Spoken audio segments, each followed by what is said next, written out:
राधे राधे, जय श्री कृष्णा। तहे दिल से आप सबका अभिनंदन करती हूँ। और आज मैं जिस विषय में बात करने जा रही हूँ वो है घमंड, मैं का भाव। और भगवान श्री कृष्णा घमंड के बारे में क्या कहते हैं ये मैं आपको बताने जा रही हूँ। पर उससे पहले अगर आपने चैनल को सब्सक्राइब नहीं किया है तो ज़रूर कीजिएगा।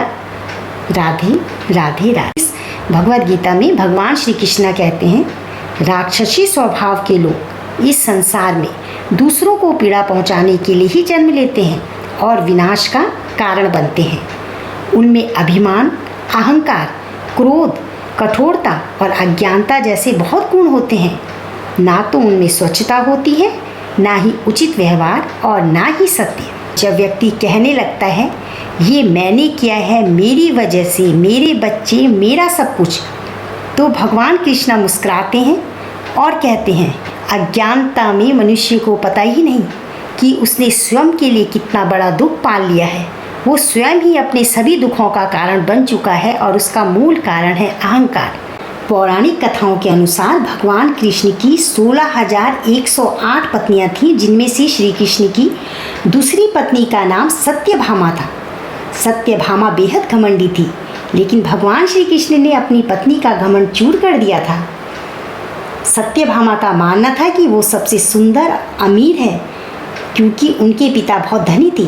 सत्यभामा के पास हर तरह के आभूषण और रत्न थे, इसलिए सत्यभामा में घमंड था, जो उनकी सबसे बड़ी समस्या थी।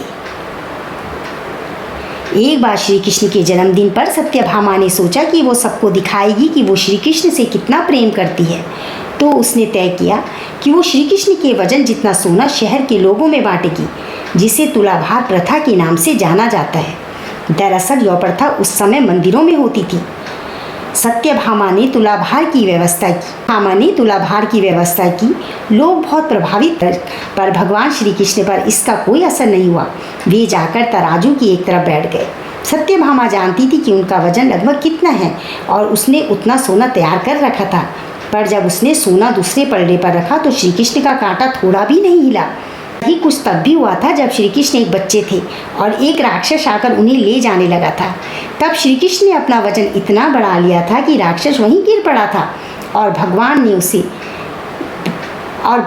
उसके ऊपर बैठकर उसे कुचल दिया था। भगवान ने अपना वजन बढ़ा दिया। सत्यभामा ने उतना सोना दूसरे पलड़े पर रख दिया जितना श्री कृष्ण के वजन का था, परंतु जब कांटा हिल ही नहीं रहा था तो वो हतप्रभ रह गई। उसके पास थे, वो एक के बाद एक गहने डालती जाती और सोच रही थी काम हो जाएगा, पर कुछ भी नहीं हुआ। तब उसने सब कुछ वो भी रख दिया जो उसके पास था, पर पलड़ा जरा भी नहीं हिला। इस घटना के बाद सत्यभामा रोने लगी और सबके सामने शर्मसार हो गई। सारा शहर देख रहा था। उसके पास पर्याप्त सोना नहीं था। जिस संपत्ति को लेकर सत्यभामा घमंड करती थी, आज वो भी कम पड़ गया था और उसे समझ में नहीं आ रहा था कि वो क्या करे। तब उसने रुक्मणी की ओर देखा, जिससे वो बहुत घृणा करती थी। उसने रुक्मणी से पूछा, अब मैं क्या करूं, क्योंकि ये बात सिर्फ मेरे लिए ही नहीं पर तुम्हारे और हम सबके लिए बहुत शर्मनाक है। मेरे लिए नहीं बल्कि हम और तुम्हारे लिए भी बहुत शर्मनाक है। तब रुक्मणी बाहर गई और तुलसी के पौधे के 3 पत्ते उठा के लाई। जैसे ही तुलसी के वे पत्ते उसने तराजू के दूसरे पलड़े पर रखे, कृष्ण भगवान का पलड़ा तुरंत ही ऊपर आ गया। इस तरह सत्यभामा को अपनी गलती का एहसास हुआ। बोलो राधे राधे राधे।